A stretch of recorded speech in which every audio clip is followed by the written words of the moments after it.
qui s'est passé? Qu'est-ce qui s'est passé ici? Pourquoi toutes ces choses-là? Alors je répète, Rabotaï, on va avancer. Ça, qu'est-ce que j'ai donné? C'est en gros. Je répète. La paracha de cette semaine, parachat Chukat Balak. Dans parachat Chukat, il y a trois mitzvot. Dans parachat Balak, il n'y a aucune mitzvah. Dans parachat Balak, il y a 104 psukim. Sur les 104 psukim, on parle d'un seul personnage, Bil'am. Et la paracha, elle s'appelle au nom de Balak. Il faut comprendre pourquoi la paracha, elle s'appelle Balak. C'est un rachat, c'est un antisémite, un des plus grands antisémites au monde qui veut exterminer le peuple juif. C'est un anti-juif, il a une paracha à son nom. Certes, Yitro, il avait une paracha. Mais Yitro, il s'est converti au judaïsme. Yitro, c'était le beau-père de Moshe Rabbeinu. Mais Balak, qu'est-ce qui se passe ici? Alors, je répète, on a 3 mitzvot dans Chukat, aucune mitzvah dans Balak. Il y a 104 psukim dans la paracha, il y a 100 psukim sur les 104. Il parle des Bilam, il ne parle pas des Balak. Et il faut savoir que toute la paracha de Balak, c'est que des prophéties pour la venue de Mashiach. C'est lui qui sait lire la paracha comme il faut, comme ça il dit le Rambam. Je donnerai les références des Rambam. Le Rambam dit, si tu veux savoir tous les secrets sur la venue de Mashiach, il se trouve dans parachat Balak. Je continue, Rabotai. J'aimerais lier aussi cette parachat Balak, au 17 Tammuz. Parce que jeudi prochain, Be'ezrat Hashem, qu'on aura une longue vie et qu'on n'aura pas besoin de jeûner le jeûne des 17 Tammuz. On espère que le Mashiach, Be'ezrat Hashem, il viendra d'ici là. Et si Chaz Veshalom, on n'aura pas le mérite que le Mashiach ne viendra pas d'ici jusqu'à 17 Tammuz, jusqu'à jeudi prochain, alors on va jeûner le jeûne des 17 Tammuz. Alors il faut savoir qu'il y a une règle, que chaque chose qui se passe dans la semaine, tu vas le retrouver dans la paracha. Chaque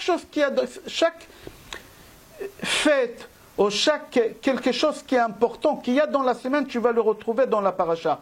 Comme ça il dit Ashla Kadosh, Shtel Luchot Abrit, et comme ça avant lui il a dit déjà le tour au nom de son frère. Il a dit que chaque fois quand tu as quelque chose, tu le trouves, cherche-le dans la paracha, tu le trouves. Alors j'aimerais trouver avec vous le 17 Tammuz dans la paracha, et ce sera très facile, Be'ezrat Hashem. Venez, on va voir qu'est-ce qu'il dit à Rizal, à Ri Akadosh. Il dit, viens, je vais te trouver très vite et très facilement 17 Tammuz. Qu'est-ce qui est marqué? Que Balak, il a dit à Bilam que les béné Israël ils vont nous manger comme le taureau qui mange le Esev. Marque chez toi Esev, Aïn, Shin, Bet. Alors Rizal dit, c'est ça 17 Tammuz. C'est quoi 17 Tammuz? Il dit à Ari Akadosh qu'il choch hashor. C'est quoi shor? C'est le taureau. C'est quoi le taureau? C'est le veau d'or. Esev, c'est quoi Esev? Aïn, Shin, Bet. C'est Rachet Tevot, Shiva, Asar, Betamuz. Qu'est-ce qui s'est passé le 17 Tammuz? On a fait le veau d'or. Alors Rizal dit, quand Balak, il va voir Bilam, et il lui dit que le peuple juif, il est en train de se multiplier, mais en réalité, Rav, c'est pas se multiplier, c'est un code, on va expliquer tout à l'heure. Il lui dit, comme le taureau qui mange les herbes. Pourquoi il a comparé le peuple juif, taureau, et pourquoi il a dit, comme le taureau, il mange les herbes? Alors à Ari Akadosh, il dit, il faut que tu saches, parachat Balak, toute la paracha, ça parle que des sodotes, que des secrets de la venue de Mashiach, comment le Mashiach, il va venir. Alors je répète, à Rizal dit, Shor, c'est le veau d'or. Alors toi tu te poses la question, Shor, c'est pas un veau? Et Béné Israël, ils ont fait le veau d'or. On va répondre sur ça, Be'ezrat Hashem. Rashi répond sur ça déjà. Et Esev, si tu écris Esev, Aïn, Shin, Bet, Shiva, Asar, Betamuz. C'est-à-dire tout le travail qu'il a fait Bilam pour exterminer le peuple d'Israël, c'était à travers le taureau, à travers le veau d'or. À travers le veau d'or, on a eu 17 Tammuz. À cause de Bilam, on a eu 17 Tammuz. Alors on va commencer. Tout ça, c'était un avenant pour comprendre, d'après le Sod, comme ça il dit le Rambam. Vayar Balak ben Tzipor et kol asher asa Israël laemori, vayagar Moav mipene hameot ki ravu, vayikatz Moav mipene bene Israël. Dans le livre Zera Barer, il pose la question, il dit, Vayar, il a vu, mais il n'a pas vu. Il a entendu. Il faut comprendre qu'est-ce qui se passe. Dans le Zohar HaKadosh, il répond sur ça. Et aussi, Or HaChaim, il donne à peu près la même réponse que le Zohar HaKadosh. et il dit, il faut que tu saches que Balak c'était un sorcier. Et ce sorcier-là, Balak, il a fait appel à un autre sorcier, Bilam. La question qu'elle se pose, pourquoi Balak il avait besoin d'appeler Bilam pour qu'il vienne faire la guerre contre Béné Israël, puisque lui-même il était sorcier. Balak il était sorcier, pourquoi Balak il n'a pas fait la guerre? Alors le Zohar HaKadosh il dit, il faut que tu saches, chaque sorcier, il a une méthode, comment il travaille. Chaque sorcier il a une méthode. Alors la méthode de Balak c'était comment? Tzipor. C'est quoi Tzipor? C'est marqué Vayar Balak ben Tzipor. Balak, le fils de Tzipor, il a vu son père, il ne s'appelait pas Tzipor, le papa de Balak.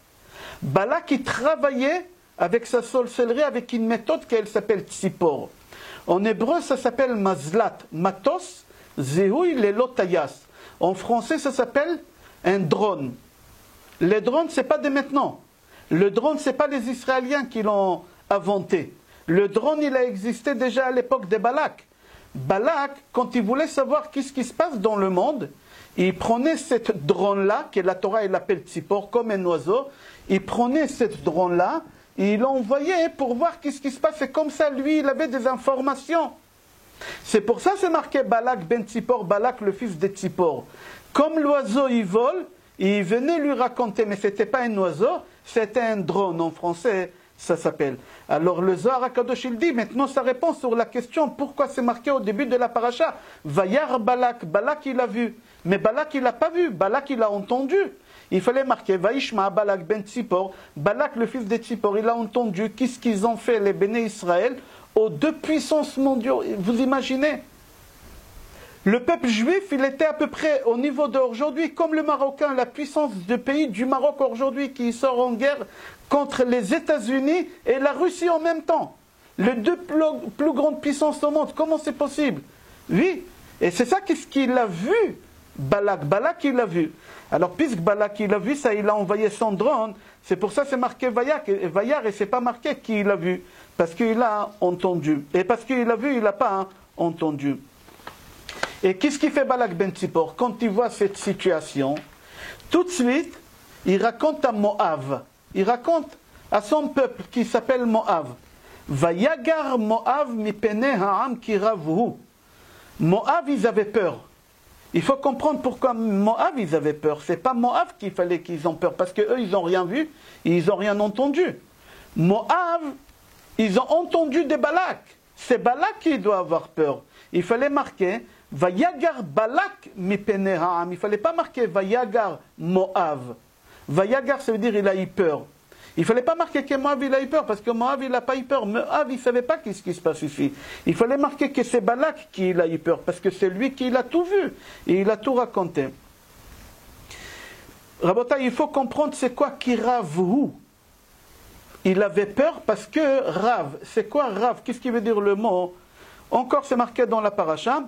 On a dit qu'ils vont nous manger comme le taureau mange les herbes. C'est quoi taureau? C'est quoi herbe? On va expliquer, pas d'après le Zohar.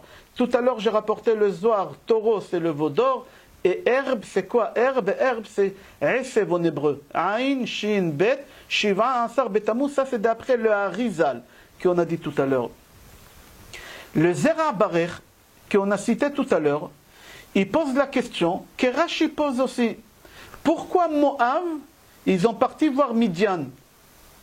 Pourquoi ils ont parti consulter Midian comment il faut faire la guerre contre Béné Israël? On sait bien, c'est marqué dans Sefer Bereshit, que Moab, il était en guerre contre Midian.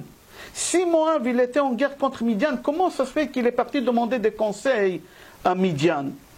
Alors ça, c'est la question que Rashi pose, et Rashi donne deux réponses. La première réponse que Rashi donne, vous pouvez trouver ça dans le pasuk, dans notre paracha. Pasuk Gimel, là-bas Rashi répond, et il dit Vehare Moab et Midian ayu bemilchama. Ils étaient en guerre les deux. Comment ça se fait?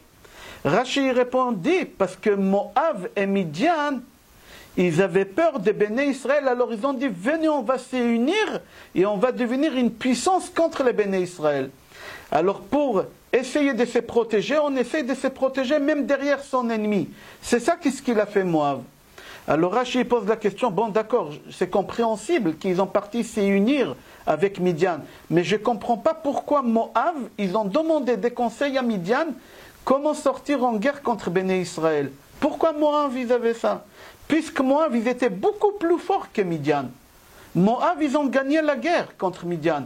Alors si Moab, il est puissant, pourquoi il doit demander des conseils à Midian, comment sortir en guerre contre Béné Israël?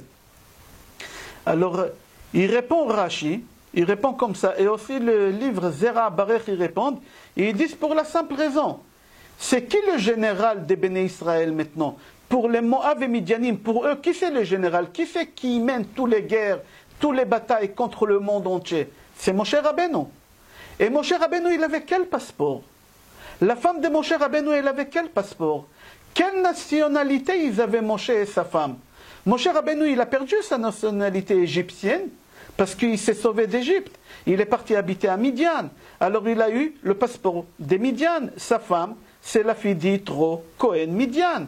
C'est-à-dire c'est des Midian. Alors Moab, ils ont parti voir Midian et ils leur ont dit, dites-nous, le général des Béné Israël, c'est quelqu'un de chez vous, des Midian.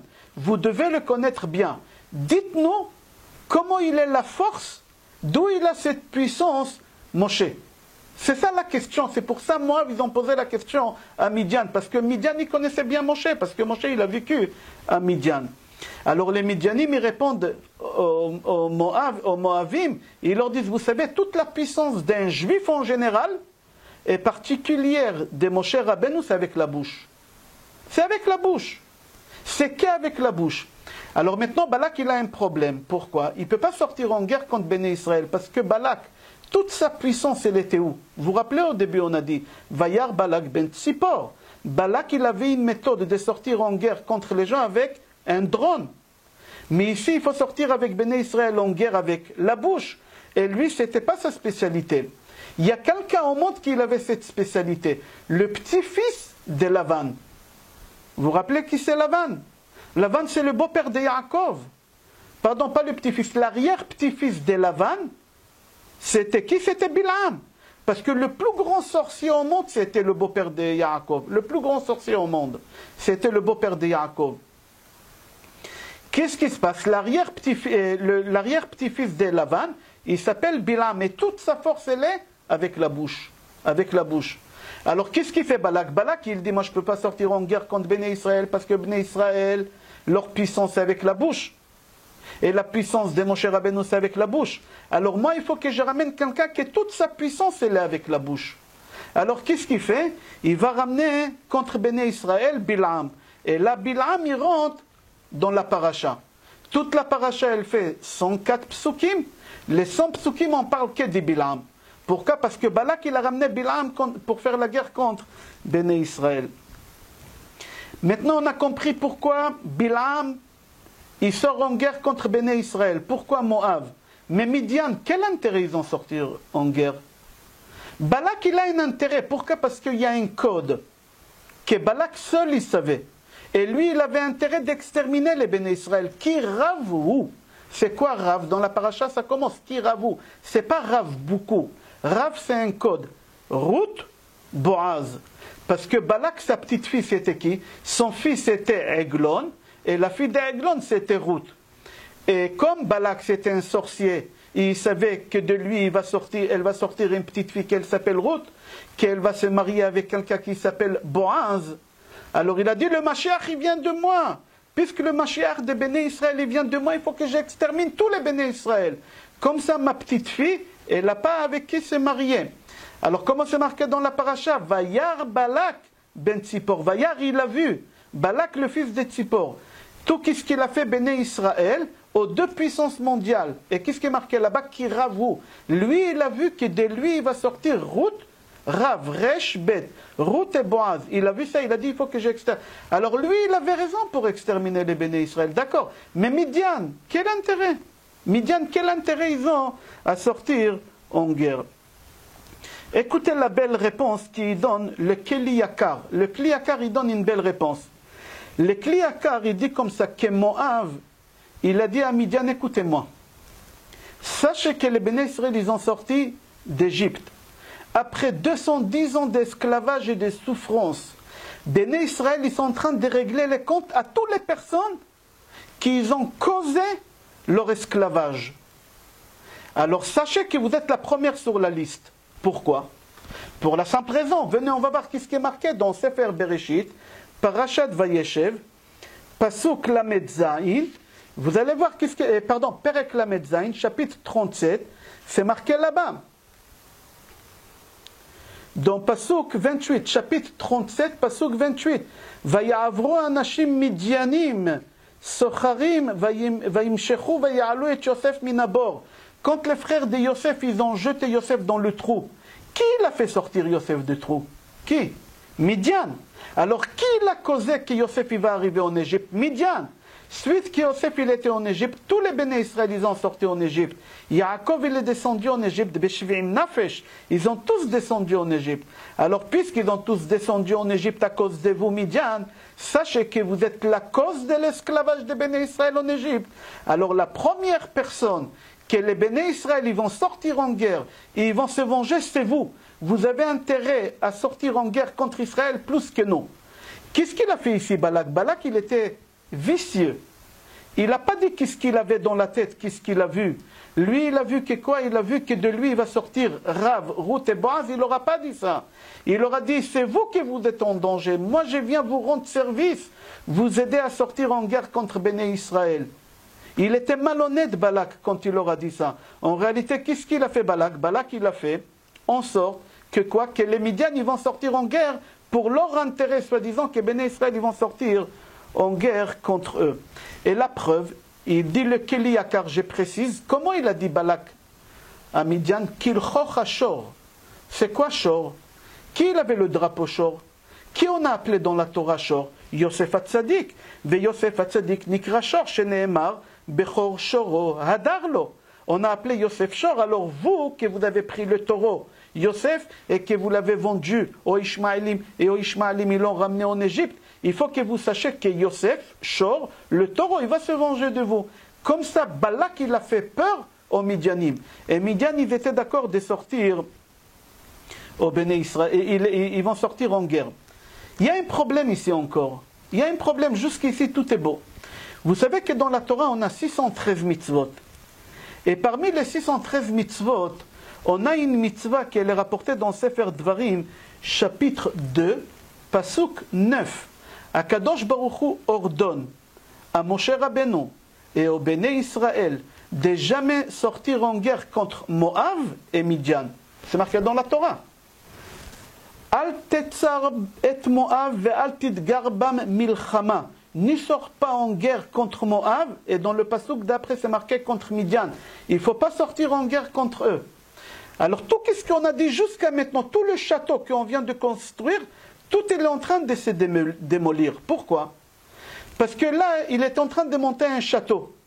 Balak. Oui, Bnei Israël, ils vont venir en guerre, ils vont vous tuer, ils vont nous tuer. Il faut sortir en guerre contre eux. Mais attends, mais je ne comprends pas.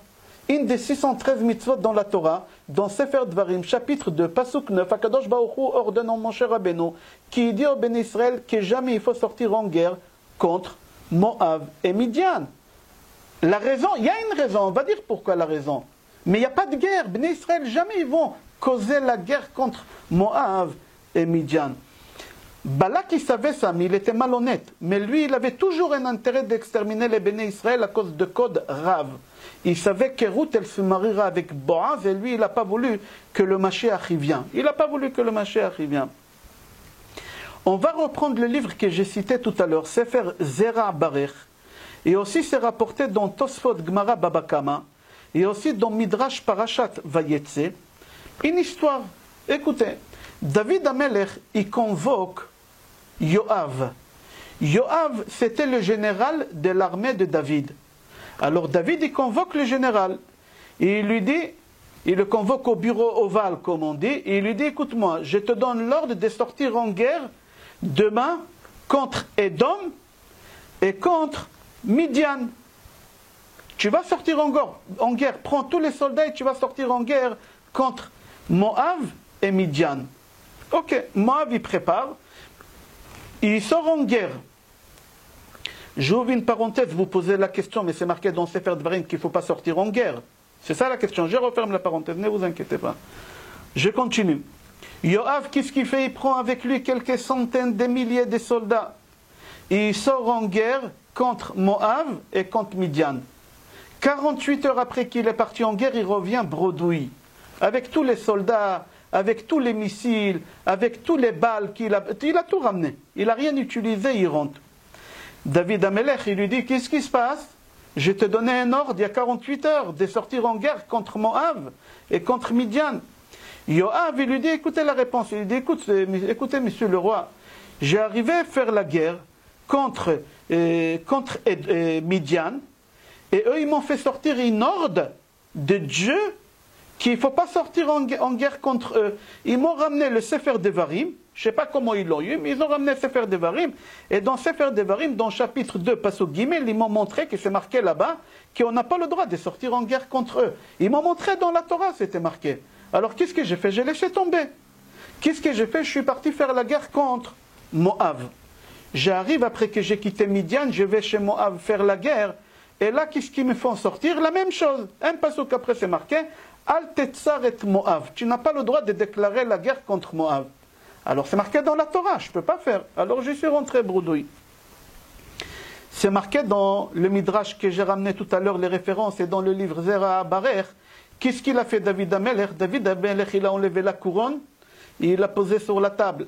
Il a enlevé les habits de roi, parce que le roi toujours il est habillé avec des habits impressionnants. Il a enlevé ses habits, et il s'est habillé avec des habits le plus simple possible. Et il est parti voir qui? Il est parti voir son rave. Il est parti voir son rave. David Amelech, il a un rave. Il est parti voir son rave. Je l'ai à l'intérieur. Urid me'alav et keter. Il a enlevé la couronne. Venit'atav betalito. Il s'est habillé avec des habits simples. Et il a pris un talit, il s'est habillé avec un talit pour rencontrer son rave. Et il a dit à son rave, c'est vrai, c'est marqué dans la Torah qu'on n'a pas le droit de sortir en guerre. Regardez ce qui s'est passé.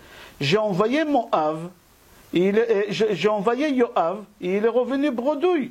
J'ai envoyé contre Moab et Midian, il n'a rien fait. Alors il leur a dit, David Amelech, je sais que c'est marqué dans la Torah, mais dans la Torah c'est marqué qu'il ne faut pas déclarer la guerre. On n'a pas le droit de déclarer la guerre. Mais eux, s'ils déclarent la guerre, est-ce qu'on doit rester passif ou actif? C'est ça la question que David il a demandé. Et David Amelech, il leur a dit, moi pourquoi je serai en guerre entre eux? Parce que moi je veux me défendre, parce que eux, c'est marqué dans Parashat Balak. David Amelech, il leur a ramené la paracha de cette semaine qu'on va lire Balak. C'est marqué là-bas que Balak de Moab, il s'est uni avec Midian sortir en guerre contre nous. Alors David Amelech, il a dit, ils ne sont pas passifs. Ils sont actifs, ils sortent en guerre contre nous. Alors si eux, ils sortent en guerre contre nous, j'ai le droit de me défendre, oui ou non? C'est ça la question que David Amelech, il a demandé à son rab. Son rab, il lui a dit, la halakha dit, si eux, ils ont commencé, tu as le droit de te défendre. Tu as le droit de te défendre. Alors moi, je te donne l'autorisation de demander à Yoav de sortir en guerre à nouveau contre eux. Ok. Comme ça, il lui a dit, tu as raison, il faut sortir en guerre contre Edom et Moab. Maintenant, David Amelech, qu'est-ce qu'il fait? Il envoie Yoav pour faire la guerre, jusqu'ici l'histoire. Tout ça pour te donner l'image, l'interdiction que la Torah, elle nous interdit de sortir en guerre contre Moab et Edom. Et les Edomim, Midian, qu'on n'a pas le droit. Venez, on va voir maintenant le problème que Balak il avait avec ses soldats. Bon, d'accord, maintenant, Balak il doit se préparer avec ses soldats pour sortir en guerre avec Midian contre Béné Israël. Alors lui, il avait un désaccord avec ses soldats avant de sortir dans le champ de bataille. Son peuple, ils n'ont pas voulu sortir en guerre avant que Béné Israël les attaque. Ils ont dit non, nous on a peur. Pourquoi? Parce que regarde, ils ont gagné les deux puissances mondiales et nous on ne peut pas contre eux. Qu'est-ce qu'il a fait? Balak, il était têtu. Il leur a dit, je vous oblige à me suivre, on va sortir en guerre. Qu'est-ce qu'ils ont fait le peuple Moab? Ils ont fait les gilets jaunes. Les gilets jaunes, c'est quoi? Sa démission. Ils ont fait démissionner Balak de sa chaise. Il n'était plus roi. C'est pour ça, au début du cours, ceux qui étaient là au début, c'est marqué Balak ben Tzipor, Melech le Moab ba'etaï. Je vous ai dit, c'est quoi? Il était roi sur Moab à ce moment-là. C'est-à-dire quoi à ce moment-là? Parce qu'il y a un moment qu'ils l'ont déchu de sa place. parce qu'il a voulu sortir en guerre et eux, ils n'ont pas voulu sortir en guerre. Alors maintenant, qu'est-ce qui s'est passé? Ils ont arrivé à un accord. C'est quoi l'accord qu'ils ont arrivé? Ils ont dit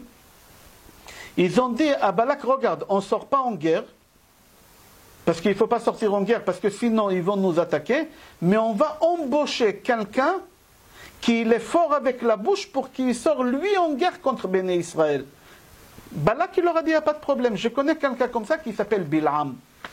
Et là, qu'est-ce qu'ils ont fait? Moab, ils n'ont pas sorti en guerre, parce qu'ils ont gagné contre Balak, contre le roi, mais par contre, ils ont embauché Bil'am pour sortir en guerre. Tout ce qu'on vient de dire maintenant, Rabotai, pendant les 30 minutes, c'est que 3 psukim, les premiers 3 psukim de la paracha. On continue. Il faut comprendre pourquoi la Torah nous interdit de sortir en guerre contre Moab et Midian. Certainement tous vous connaissez la réponse pourquoi contre Moab. Il ne faut pas exterminer Moab. Pourquoi? Parce qu'il y a quelqu'un d'important qu'on a besoin qui naîtra de ce peuple. Route. Mais pourquoi Moab? Et pardon, pourquoi Midian? Qui on attend de Midian? C'est la Gemara. La Gemara dit Shte predot tovot yotzim mehem. Il y a 2 femmes importantes qu'on a besoin. Le peuple juif, il a besoin. La première, c'est Ruth. Et la deuxième, c'est Naama. Naama, c'est une des femmes de roi Salomon. C'est une des femmes de roi Salomon, qu'elle vient de Midian. On va arrêter là 2 secondes. Ruth, elle vient de qui? On a dit. Son père, il s'appelait Eglon. Le papa d'Eglon, il s'appelait Balak. Arrière-grand-père de Balak, c'est qui? Tu te rappelles? Lot. Lot, il a eu des relations avec ses 2 filles. Et une, elle a ramené Moab. Et l'autre, il a ramené Ammon. J'aimerais parler de Lot. Est-ce que quelqu'un il sait qu'est-ce qui veut dire le mot Lot? Lamed, Vav, Ted. Vous connaissez Lot. Lot, ce n'est pas un prénom. Comme Tzipor dans notre paracha, ce n'est pas un prénom. Lot non plus, ce n'est pas un prénom. Vous êtes habitué à l'école que Lot, c'est le nom de quelqu'un, c'est le neveu d'Abraham. Mais prenez le dictionnaire hébreu-français. Larousse, prenez. Aussi, vous avez Google Traducteur sur votre ordinateur. Marquez là-bas en hébreu Lot, Lamed, Vav, Tet, et vous allez voir qu'est-ce qui veut dire le mot Lot. Lot, je n'ai pas trouvé comment ça s'appelle en français. Je vous dis la vérité, j'ai cherché ce matin quand j'ai préparé le cours. J'ai cherché sur Google, j'ai cherché partout sur les dictionnaires, je n'ai pas trouvé. Mais c'est simple, je vais vous dire c'est quoi et vous allez comprendre. Quand il y a une plaque, le nom d'une rue, alors pour dévoiler la plaque, il y a un petit rideau qu'on arrache ou qu'on ouvre. Ce rideau-là en hébreu, ça s'appelle Lot. Ça s'appelle Lot. En français, on va appeler ça caché. On va appeler ça caché. Je ne sais pas si ça s'appelle caché, mais en hébreu, ça s'appelle Lot. Alors rappelez-vous, qu'est-ce qui veut dire le mot Lot? Caché. Ça, c'est en hébreu. Maintenant, Lot, en araméen. Cherchez le mot Lot dans la Torah, et vous allez trouver comment Onkelos, qui traduit la Torah en araméen, comment il traduit le mot Lot. Lot, ça veut dire maudire. Dans la paracha, trouve ça. Venez. Je vais vous lire dans la paracha de cette semaine. C'est marqué dans...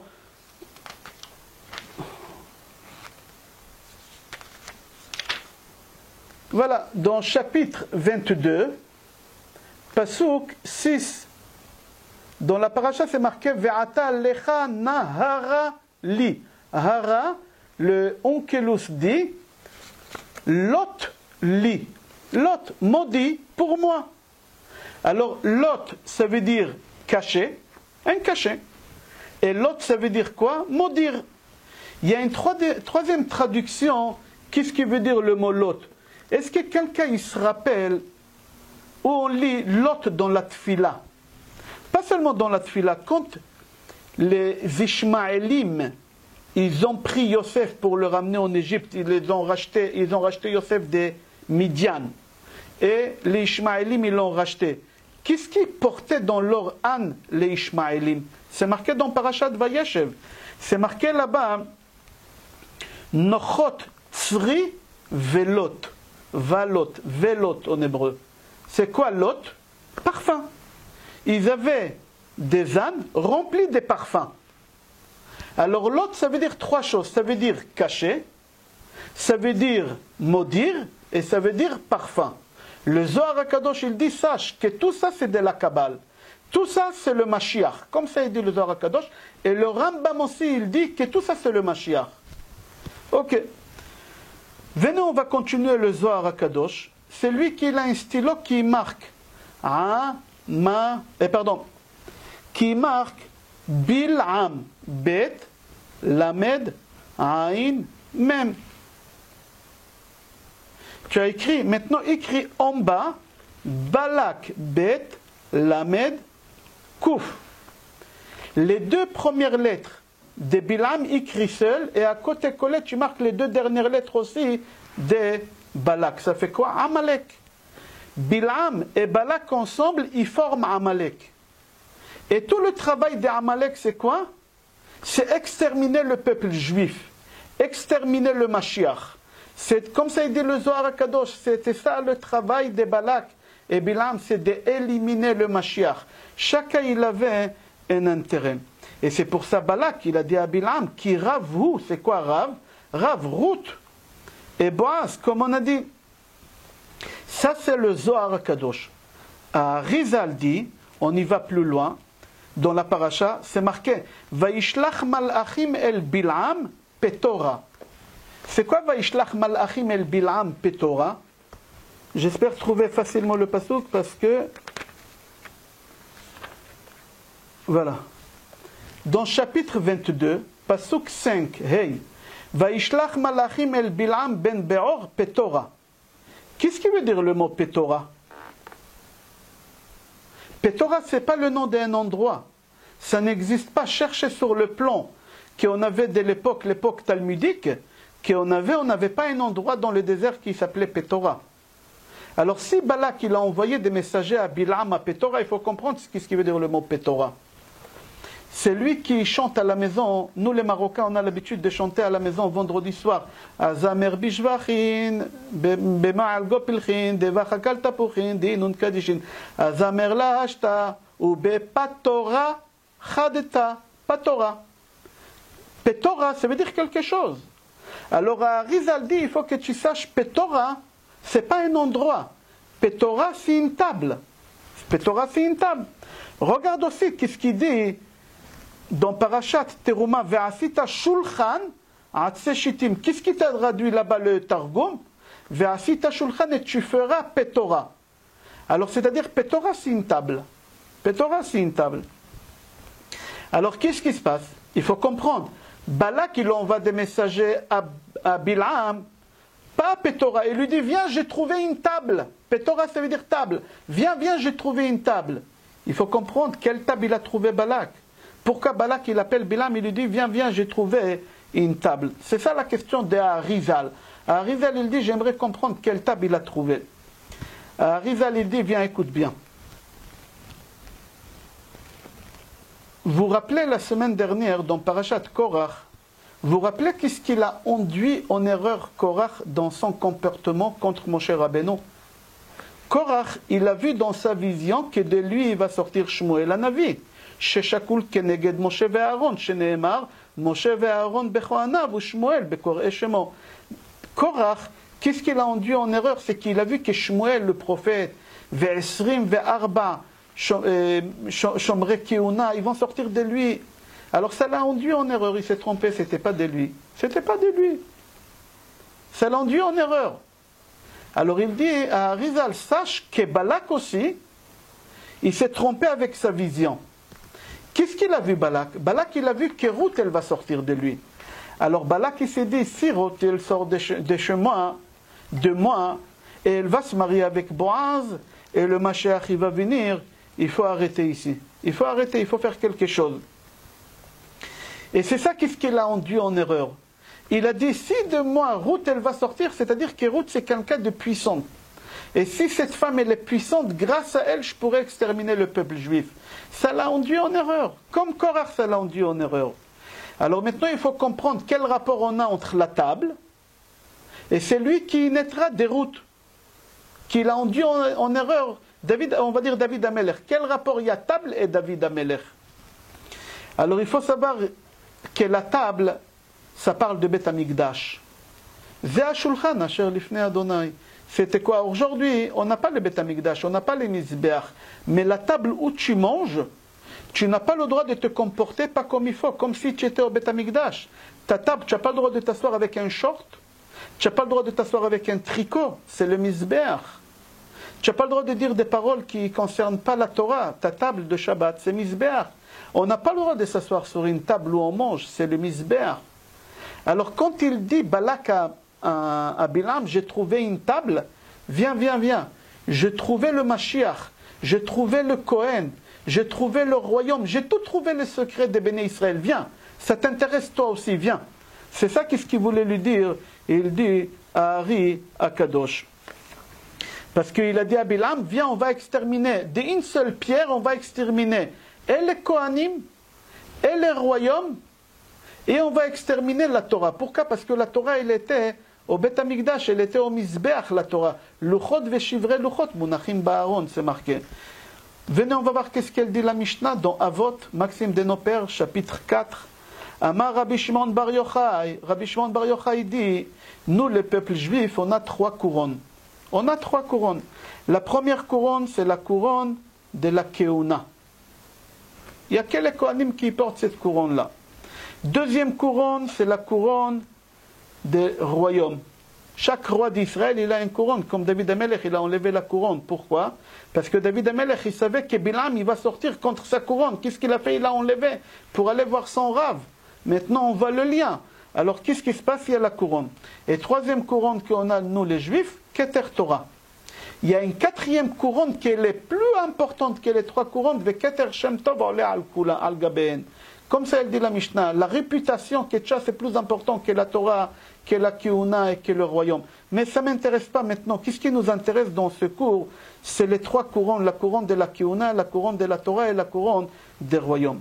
Alors Balak dit, la couronne des royaumes, il sort de qui? De moi, parce que David Amelech, il vient de moi. Pourquoi? Parce que Ruth, elle va se marier avec Oved. Et David Amelech, son fils Shlomo, qu'est-ce qu'il va construire? Le Beth Amikdash. Et qu'est-ce qu'il y a dans le Beth Amikdash? Il y a les 2 choses. Il y a le Kohen, et il y a les Shivrei Luchot, et il y a la Torah là-bas. Alors lui, il a dit, viens, j'ai trouvé le secret, comment on peut exterminer le peuple juif. Le peuple juif ne peut pas vivre sans les Kohanim, sans la Torah, et sans les rois. Et ils sont tous chez moi. Viens avec moi, toi et moi ensemble, toi avec ta bouche, et moi avec ceux qui vont sortir de moi, on pourra les exterminer. Et comme ça, il n'y a plus le Mashiach. Il a voulu éliminer le Mashiach. Comme ça, il dit le Zohar HaKadosh. Ok. La chose est que maintenant, il y a un problème. Qui va se marier avec la fille de Balak, avec la petite fille de Balak? Qui va se marier avec elle? C'est une Moab. Et on n'a pas le droit, c'est marqué dans la Torah, qu'on n'a pas le droit de se marier avec des Moabim. Et des Ammonim, on n'a pas le droit de se marier avec. Alors, qui c'est celui-là qui va épouser la petite fille de Balak? Qui c'est? Alors, il faut savoir que Boaz, il a demandé au Sanhédrin, est-ce que j'ai le droit de me marier ou je n'ai pas le droit de me marier? Et là, le Sanhédrin, le jour, ils lui ont dit, on n'a pas le droit qu'une femme juive se marie avec Moab, on n'a pas le droit, mais un homme juif, il peut épouser une Moab. Alors, ils lui ont dit, tu peux te marier. C'était quel jour? Et le jour même, il s'est marié avec elle. Le jour même, il a eu des rapports avec elle. Le jour même, elle est tombée enceinte. Et le jour même, Oved, il est mort. Tout ça, c'était le même jour. Quel jour c'était? 17 Tammuz. 17 Tammuz. Le jour de jeudi prochain. Be'ezrat Hashem, qu'on n'aura pas besoin de jeûner. Alors, maintenant, venez, on va faire un résumé. Balak, il envoie des messagers à Midian, il leur dit, venez vite, parce que les Béné Israël, ils sont en train de nous dévorer comme le taureau qui dévore les herbes. Quel taureau? Le taureau, c'est le veau d'or. Quelle herbe? En hébreu, on dit Esev, Ain, Shin, Bet. Ça veut dire Shiva Asar Betamuz. Balak, il savait que le 17 Tammuz, sa petite fille, elle va épouser Boaz. Et le jour même, elle va tomber enceinte. Alors il dit à Midian, venez, on va éliminer ce jour-là. Le jour où les Béné Israël ils vont faire le veau d'or, le même jour, ma petite fille, elle va se marier avec Boaz. Il faut exterminer toutes ces choses-là, il faut arrêter ces choses-là. Parce que le veau d'or, il était le 17 Tammuz. Boaz, il a eu l'autorisation d'épouser Ruth le 17 Tammuz. Le 17 Tammuz, Boaz, il a eu des relations avec elle. Elle est tombée enceinte. Et il est mort le soir même. Mais l'enfant qui est venu au monde, il était viable. Et de lui, il est sorti Oved, Ishaï, David, et Shlomo, etc. David Amelech, il savait tout ça aussi. David Amelech, quand il a enlevé la couronne, il savait. Regardez dans Tehillim, chapitre 106, pasuk 20. David Amelech, Vayamiru et kevodam betavnit shor ochel esev. Que les béné Israël, ils ont remplacé Hachem par qui? Par un taureau qui mange les herbes. Pourquoi David Amelech, il dit taureau? Il n'y a pas de taureau. C'est un veau qu'on a fait, c'est pas la même chose. Et pourquoi il parle lui aussi des herbes? Parce que David Amelech, il savait que le taureau, que le veau d'or, que les béné Israël, ils ont fait le 17 Tammuz, ça va empêcher le Mashiach d'exister. Comme ça il dit à Ari, à Kadosh. Même Aaron à Cohen, il a vu ça. Pas seulement David Amelech, il a vu ça. Pas seulement Bilam, il a vu ça. Même Aaron, il a vu ça. Pourquoi? Parce que quand les béné Israël, ils ont demandé à Aaron de leur faire le veau d'or, qu'est-ce qu'il leur a dit à Aaron? Machar chag la Hashem. Demain on va fêter. Qu'est-ce qu'on va fêter? Demain on fait le veau d'or, mais ça va pas. C'est comme tu dis à quelqu'un, je ne veux pas donner des exemples. Béné Israël, ils disent à Aaron, fais-nous une idolâtrie, un dieu. Aaron, il leur dit, demain on va faire une fête, on va faire une autre dieu. Comment il peut dire demain c'est une fête? Non, Aaron, il voulait leur dire, vous voulez faire le veau d'or le 17 Tammuz, demain c'est le 17 Tammuz. Vous voulez faire le veau d'or. Suite à ce veau d'or, Balak, il va faire tout qu'on ne pourra pas ramener le Mashiach. Mais sachez que demain ça va être une fête. Quelle fête? Le mariage des Boaz et Ruth. Et le Mashiach, il viendra quand même. Même avec le taureau que vous voulez que je vous fasse, le Mashiach, il viendra. C'est-à-dire que même Aaron, il savait que demain, le 17 Tammuz, Boaz, il va se marier avec Ruth, ça va être un jour de fête, un jour de mariage, un jour de festin.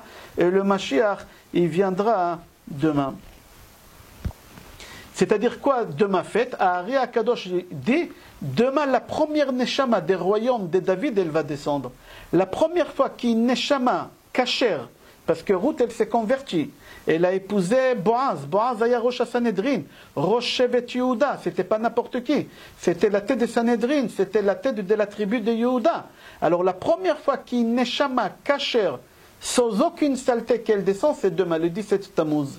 C'est pour ça qu'il leur a dit demain c'est fête. Comme ça il dit Ari à Kadosh.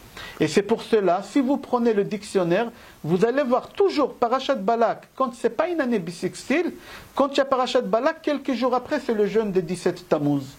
Pourquoi? Parce que Balak, il voulait nous éliminer le jour des 17 Tammuz. Il voulait nous éliminer quel jour? Le jour que sa petite fille, elle s'est mariée avec Boaz et il voulait éliminer le Mashiach. Rabotai, jusqu'ici on a parlé de Balak. J'aimerais lier notre Parashat Balak avec la Parashat avant. La Parashat avant, c'est Parashat Chukat. Dans Parashat Chukat, quand Béné Israël ils se sont plaints pour le pain, ils ont appelé ça Lechem HaKalokel. Ils ont dit à Moshe Rabbeinu, après 39 ans, c'était à la 39e année, Béné Israël, ça fait 39 ans qu'ils mangent du pain, et qu'ils ne vont pas aux toilettes, qu'ils boivent de l'eau, et qu'ils ne vont pas aux toilettes. Après 39 ans, ils disent à Moshe Rabbeinu, il se plaint pour le pain. Oui, le pain, il va s'exploser dans notre ventre. Comment c'est possible de manger et de ne pas dégager? C'est pas possible de faire une chose pareille. Akadosh Baruch Hu, il se fâche, il dit à Moshe Rabbeinu, Moshe, envoie sur eux les seraphim. C'est quoi les seraphim? C'est des serpents qui brûlent. C'est des serpents qui brûlent, c'est pas des serpents simples. Ok, des serpents qui brûlent. Le Kliakar, il dit, il faut que tu saches qu'il y a deux sortes de serpents. Il y a des serpents simples, et ça, Akadosh Baruch Hu, il leur a envoyé parce qu'ils se sont plaints pour le pain. Pourquoi? Parce que tout ce qui mange le serpent, il a un seul goût. Comme s'il mange du pain. La manne, c'était le contraire. Tout ce que tu mangeais de la manne, c'était une seule chose, mais tu avais tous les goûts. C'est le contraire des malédictions des serpents. C'est pour ça que Hachem lui a dit, on voit des serpents et des serpents qui brûlent. Le serpent normal, c'est parce qu'ils se sont plaints pour le pain. Parce que le pain, il avait un seul pain, mais il avait tous les goûts. Le serpent, pourquoi le serpent? Parce que le serpent, il mange beaucoup de goûts, mais il a un seul goût. Et Akadosh Baruch Hu, il a dit, tu leur envoies des serpents qui brûlent. Pourquoi? Parce qu'ils se sont plaints pour l'eau, qu'il n'y a pas d'eau. Et l'eau, ça éteint le feu. Pour leur faire prendre conscience, comme ça, Akadosh Baruch Hu, il a dit. Qu'est-ce qu'il faut, mon cher Rabbeinu? Mon cher Rabbeinu, il chasse sur Béné Israël ces deux serpents-là. Et là, les serpents, ils sont en train de tuer les Béné Israël. Tuer les Béné Israël. Mis à part ça, le point commun qu'il y a entre les serpents et qu'est-ce qui s'est passé avec Béné Israël, le serpent, il a parlé la Shonara sur Hachem. Il a dit à Chava, Dieu, il a mangé de l'arbre de la connaissance et il est devenu Dieu. Mange toi aussi, tu deviendras Dieu. Ici aussi, Béné Israël, ils ont parlé du mal sur le pain. Ils ont parlé du mal sur l'eau. Comment tu peux parler du mal sur la personne qu'elle te donne la parnassa? Comment tu peux prendre le pain que tu as fini de manger, tu t'es rassasié et tu le jettes comme ça? Akadosh Baruch Hu, il n'a pas accepté cette chose-là. Maintenant, si tu prends le pasouk, quand Béné Israël demande à Moshe Rabbeinu, demande à Hachem le pardon, et Hachem il pardonne, et Hachem dit à Moshe Rabbeinu pour guérir les Béné Israël, Akadosh Baruch Hu, il a dit à Moshe Rabbeinu, prends un bâton, et à la tête de bâton, qu'est-ce que tu mets là-bas? Un serpent en cuivre. Pardon, il ne lui a pas dit un serpent en cuivre. Akadosh Baruch Hu, il lui a dit saraf. Saraf, c'est le serpent qui brûle, mais Hachem, il n'a pas utilisé le terme serpent. Deuxième chose, Hachem, il lui dit en cuivre. Il faut comprendre pourquoi un serpent qui brûle et pourquoi en cuivre. C'est quoi ces cuivres-là? Pourquoi? Vous savez, aujourd'hui, le sigle des pharmaciens et des médecins, c'est un serpent sur un bois, sur un truc. C'est Avodah Zara. Parce que le Goïm, ils croient que les Juifs dans le désert, ils se sont guéris grâce au serpent. Mais nous, on sait que le serpent est un homme émide, un homme chaye, etc. C'est pas le serpent, c'est Akadosh Baruch Hu. Et la merimim enem la aviem shebashamaim. Il faut lever les yeux. C'est pour ça Hachem, il a dit de le mettre en hauteur. Alors, il faut comprendre pourquoi Moshe Rabbeinu, il fabrique un serpent qui brûle et pas un serpent normal. Deuxième question, pourquoi il a fait un serpent en cuivre? C'est quoi le cuivre ici? Alors on répond, on dit qu'en réalité, Akadosh Baruch Hu, il a voulu un serpent comme il a fait Moshe Rabbeinu. Mais Hachem, comme il est le serpent, il a la haine contre les serpents, parce que sachez, quand le Mashiach il va venir, on n'aura plus de serpents. Be'ezrat Hashem, on n'aura plus de serpents. Alors comme Hachem, il n'aime pas le serpent, Hachem, il n'a pas voulu citer son nom. Comme toi, quand tu n'aimes pas quelqu'un, tu dis Imar Shimon. Tu ne cites pas son nom. Tu ne cites pas son nom de Imar Shimon, Hitler, tu ne veux pas dire son nom, tu dis Imar Shimon, celui-là. Akadosh Baruch Hu, il ne voulait pas citer, mais Moshe, il a compris que c'est un serpent. C'est pour ça qu'il a fait un serpent. Ce n'est pas de lui-même qu'il a fait un serpent qui fait le feu. Ah, pourquoi bronze et cuivre? Comment on dit cuivre en hébreu? Nechoshet. Nun, chet, shin, tav. Prends la racine de Nechoshet, nachash. Alors, qu'est-ce qu'il a fait, Moshe? Moshe, il a pris un serpent qui, à l'intérieur, il y a un serpent. C'est quoi un serpent qu'il y a à l'intérieur? Un serpent. Il faut savoir, je ne sais pas s'il y a des médecins parmi nous, si quelqu'un il se coupe avec un morceau de métal, toutes sortes de métal, et il y a de la rouille, il faut lui faire une piqûre, je crois, elle s'appelle antitétanos, je crois que ça s'appelle. C'est pour tuer toutes les bactéries et toutes les mauvaises choses. Mais il faut savoir, c'est lui qui fait se couper avec des cuivres, on ne lui fait pas une piqûre antitétanos à l'hôpital. On lui fait une piqûre anti-venin d'un serpent. On dirait comme si c'est un serpent, c'est quelque chose d'extraordinaire quand j'ai lu ça. C'est-à-dire que mon cher Rabbeinu, il a choisi le cuivre, parce que même le venin qu'il y a dans le cuivre, c'est le même venin qu'il y a dans le serpent, parce que c'est la même chose. Nachash nechoshet, nachash nechoshet. Ok. Dans la Torah, c'est marqué qu'on n'a pas le droit de prêter de l'argent avec des intérêts. Comment on utilise les termes intérêt dans la Torah? Nesher. Qu'est-ce qui veut dire le mot nesher? C'est pas intérêt, mais la Torah, elle appelle intérêt nesher. Parce que nesher, ça veut dire en hébreu morsure des serpents. Pourquoi la Torah, elle appelle prêt avec des intérêts morsure des serpents? Pour la simple raison que quand quelqu'un il s'emprunte de l'argent avec des intérêts, il ne se rend pas compte qu'il est en train de se tuer doucement. Parce que les intérêts, ils gonflent, ils gonflent, ils gonflent, ils gonflent, à la fin, il ne peut pas rendre le capital. Il rend que les intérêts jusqu'à qu'à la fin, il meurt, ce bonhomme-là. Et c'est la même chose comme le serpent. Le serpent, il te pique, ras shalom, tu ne te rends pas compte, tu crois que c'est une petite piqûre. Mais le venin monte, monte, monte, jusqu'à qu'il arrive au cerveau, il te bloque tout. C'est exactement la même chose. Le serpent, ça ramène la mort sans que tu te rendes compte. Et il faut savoir aussi que le Choshen, qu'il a porté le Kohen, pactoral, je crois en français, ça s'appelle pactoraux, mais vous savez de quoi je parle. Comment ça s'appelait Choshen, les pactoraux. Pourquoi ça s'appelle Choshen? Choshen à l'envers, c'est Nachash. Pourquoi on l'appelle Nachash?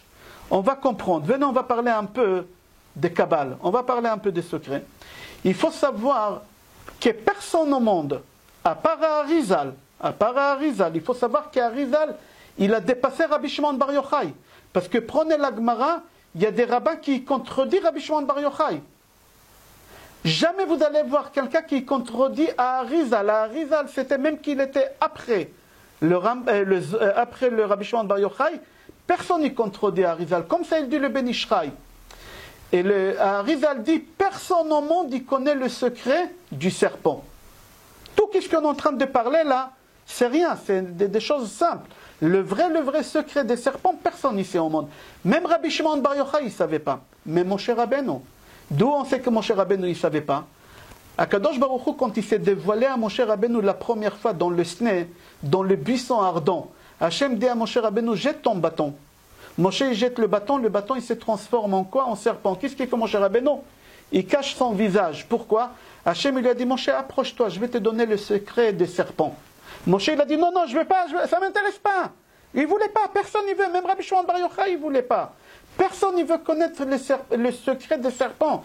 Hachem, il voulait dévoiler à Moshe Rabbeinu. Moshe, il a dit à Hachem, non, ça ne m'intéresse pas, merci beaucoup, garde-le pour toi. Rabbi Shimon Bar Yochai aussi, il dit, personne au monde. Écoutez une histoire, qu'est-ce qui s'est passé avec Ari à Kadosh.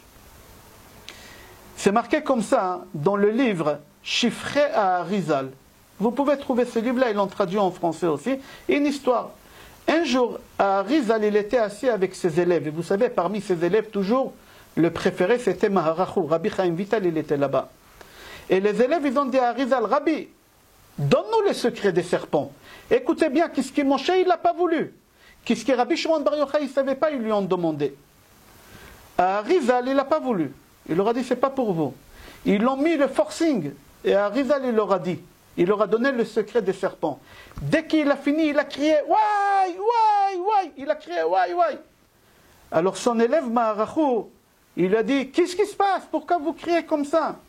Il a dit « Maintenant que je vous ai dévoilé le secret, je viens d'entendre dans le ciel que mon fils Moshe il va mourir dans 8 jours.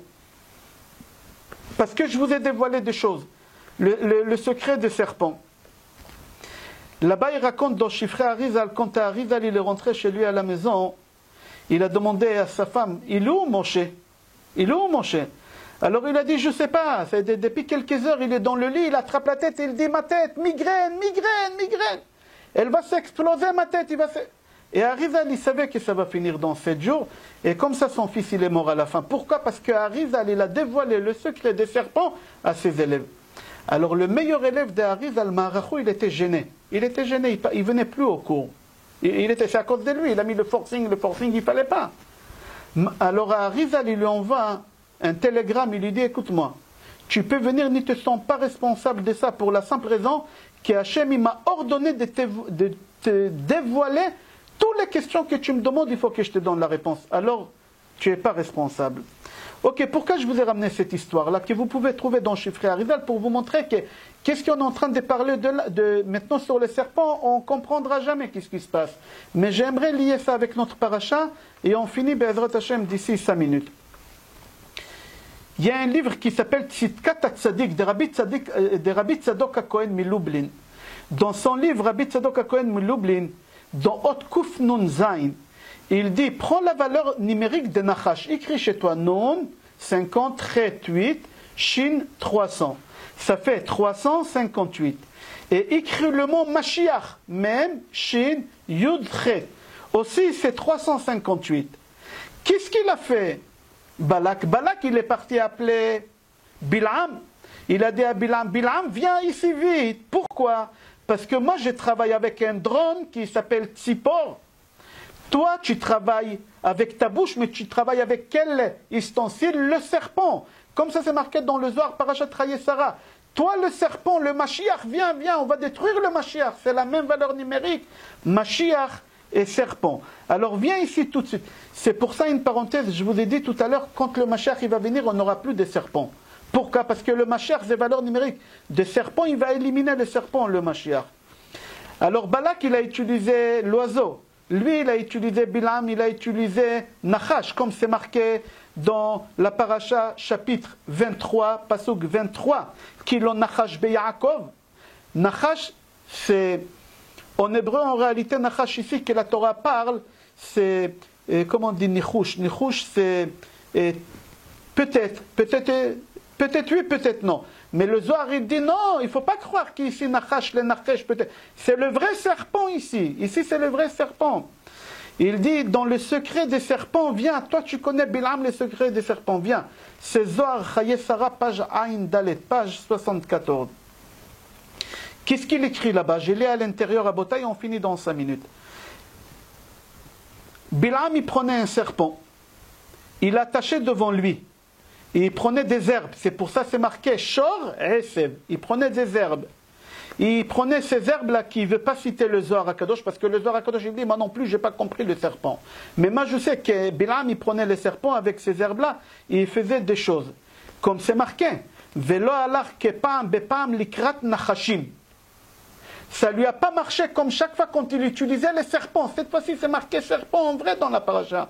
Comme ça, il dit le Zohar HaKadosh. Il dit, tout ça, Bilam, il a appris de qui? Il a appris de son père, que c'était un grand Mechachef. Que son père, il a appris de son père, qui? De Lavan. Lavan, c'était le beau-père de Yaakov. Et c'est pour ça que c'est marqué, Kilo Nachash be Yaakov. Le Nachash, impossible qu'on va l'éliminer. Impossible. Pourquoi? Parce que Yaakov, c'est marqué Yud, Ain, Kuf, Vav, Bet avec Vav. Pourquoi avec Vav c'est marqué 5 fois et Eliaou sans Vav? On a parlé déjà de ça plusieurs fois, je ne répète pas. Pourquoi? Parce que le Mashiach il passera d'abord par la tombe des patriarches, par Yaakov. Parce qu'il va éliminer le serpent, qui l'on Nachash be Yaakov. Parce que Yaakov il est resté 21 années chez son beau-père Lavan. Pourquoi? Pas pour Léa, pas pour Rachel, pour apprendre comment éliminer le serpent que son petit-fils il va faire Bilam. Akadosh Baruch Hu, il nous dévoile dans notre paracha le secret de la fin des temps, comme ça il dit le Rambam aussi. Avant que le Mashiach il va venir, il y a quelqu'un qui va nous mordre comme une mordure d'un serpent. Je ne sais pas si c'est le corona, mais c'est quelque chose qui va faire du mal à tout le monde. Mais il faut qu'on sache qu'il ne faut pas avoir peur. Il dit le Rambam, il dit Rabbi Shimon Bar Yochai, n'ayez pas peur quand vous allez avoir le serpent qui vous mord. Ki lo nachash be Yaakov, aucun serpent il peut nous faire du mal. On n'a pas sur qui s'appuyer, uniquement sur Akadosh Baruch Hu. Donc, Mara Kiddushin, page 29, Pasuk, page 29, Amoud Bet. Là-bas, il y a une histoire, je la raconte vite fait, et après vous allez la voir en détail si vous voulez. Là-bas, elle raconte qu'Abaye, il avait un kollel, et un centre d'études. Et dans son centre d'études, il avait là-bas un démon. Et normalement, les démons, ils attaquent les gens que le jour, que la nuit, et quand on est seul. Mais lui, c'était un démon hyperactif. Il ne prenait pas de rétaline, hyperactif. Et chaque fois quand les gens ils venaient étudier au collège, il les a attaqués. Ils ont dit alors Rav Abaye, fais quelque chose. Tzadik, élimine. Il leur a dit, je ne peux pas, il est très fort. Ce démon, c'est très fort. C'est Bilam qui est là. Comme ça, il leur disait, c'est Bilam. Un jour, il y a un Rav qui est venu donner un cours. Souvent dans des synagogues, on invite un Rav. Il y a un Rav qui est venu donner un cours qui s'appelait Rav Acha Bar Yaakov. C'est par hasard, Rav Acha Bar Yaakov? Non. Lui, il a su comment éliminer le démon. Quand il est rentré, je raconte en très très raccourci. L'histoire, elle est longue là-bas, elle est très belle, mais je ne veux pas être long. Rav Acha Bar Yaakov, au milieu de la nuit, le démon, il est venu en forme de serpent à 7 têtes. Serpent encore, 7 têtes. C'est les Sheva Mizbechot qu'il a fait dans la paracha Balak contre Béné Israël. Il a fait 7 Mizbechot. Le serpent, pas Balak, Bilam. Bilam, il est venu en forme de serpent. Avec les 7 Mizbechot attaqués. Qui a attaqué Rav Acha Bar Yaakov? Qui c'est Acha Bar Yaakov? Yaakov, quand il s'est prosterné devant son frère Esav, qu'est-ce qu'il a dit Yaakov? Rav lecha achi. Rav lecha achi. Un jour, je reviendrai ici sur terre comme Rav Acha, Bar Yaakov. Yaakov, c'est moi, je reviens. C'était Yaakov Avinu qui est venu et qui a éliminé le serpent. Il a éliminé le serpent. À l'époque, déjà, Yaakov Avinu, il nous a tracé la route pour qu'on puisse recevoir le Mashiach. C'est marqué dans Mishnah Avot, une des 10 miracles qu'on a eu à Yerushalayim, Asara Nisim Nesu Lavotenu Yerushalayim. Une des 10 miracles qu'on a eu là-bas, jamais on a eu un serpent qui a mordu quelqu'un. Pourquoi? Yaakov il a éliminé, Arizal il a éliminé. Ok. Moshe Rabbeinu il n'a pas accepté. On a vu aussi dans Choshen, on ne pourra pas comprendre. Rabotai, j'ai fait un résumé et on a fini le cours Be'ezrat Hashem. Au début du cours, on a étudié tout le travail, le plan qu'il a fait, Balak, tout seul pour éliminer Rav.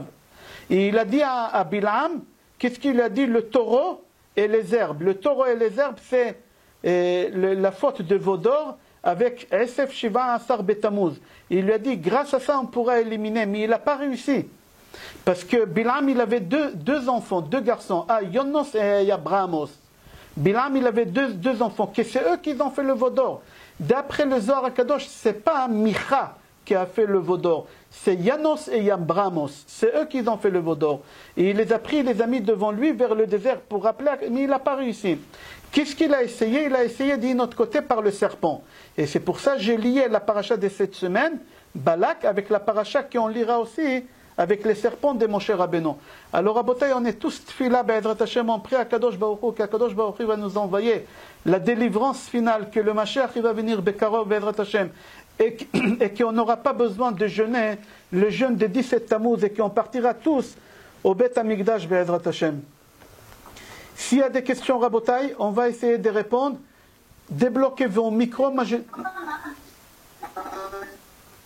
Il y a des questions, débloquez vos micros. Pas de questions. Rachel, je vois qu'il n'y a pas de questions. Benjamin.